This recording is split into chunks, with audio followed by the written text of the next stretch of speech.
नमस्कार, आप देख रहे हैं किरण काड्डा और मेरे साथ राधिका आंटी हैं। और जैसा अभी बोला था, आंटी ने कहा थोड़ा मुझे टाइम चाहिए माता का गीत याद करने में, वही जो बहुत लोकप्रिय है, लेकिन इस अंदाज में इस तरह से नहीं। इस वर्जन को बहुत लोगों ने अलग अलग, बहुत गायकारों ने अलग अलग अंदाज में गाया, लेकिन जो खाटी अंदाज है उस खाटी के अंदाज के साथ है आंटी मेरे साथ। तो वही वाला गीत जो माता को याद किया जाता है, निमिया की डाढ़ वाला। निमिया की डाढ़ मैया लावेली, रोलावा की झूली मैया गावेली, गीत की झूली।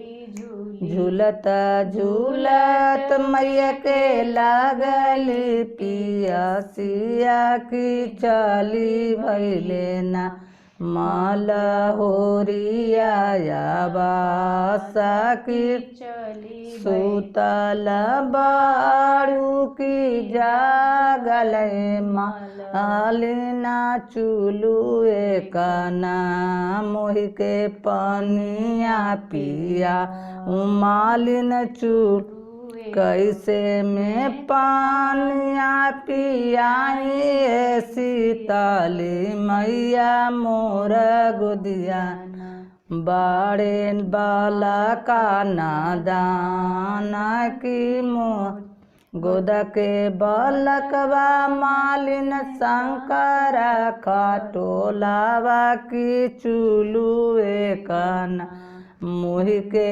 पानिया पिया, मालिन चूल पनिया पियत पट बैठी, शीतली मैया हमारा कुछ दीनाया शीशा की हम।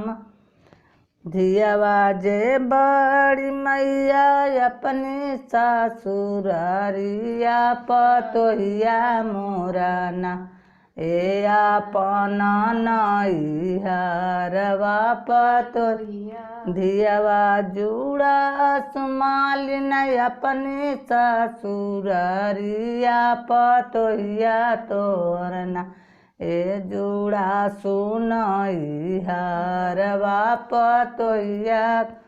जैसने आशीषिया मैया मालिया के दियालू कियो, आशीषियाना हमरा जानू सिंह के दा मैया ओ आशीषवा अपना। जैसा नहीं गोदिया मैया रुकुमिन के भरेलू कियो, सही गोदियाना तोहर धियावा के भरब मैया ओही गोदिया, तोहर पतोहिया के दिहा मैया ओहे आशीषिया। नमवा धराला। हाँ, नाम धराला। तो ये चिरकाल से चला आ रहा है, पता ना हमनी के देखी जाना आजी नानी पता ना कब से ही चलल आवता है। ये हमनी के परंपरा में शामिल बाटे। शीतला मैया के गायल जलाई और बहुत लोकप्रिय बाटे, सब अलग अलग अंदाज। लेकिन जौना अंदाज में आज हम आंटी से सुननी है, सही कहते नहीं इसमें पहले ना सुन रहनी है, बहुत सुंदर, बहुत अच्छा, दिल के एकदम छू गई था। तो आंटी आप ऐसे ही हमनी के साथ जुड़े रही, आपसे आगहू हमनी कैसे ही कुछ जाना की कोशिश करब जा। खजाना बड़ी आंटी खजाना, तो एक खजाना के हम वैसे ना चाहे दे, और बीच बीच में आंटी से ऐसे ही कथा कहानी और ये कुछ चीज़ हम सुनत रह और आपके सामने परोसत रह। आप जुड़ा रहनी हमारा साथ, यानी किरण के अड्डा साथ।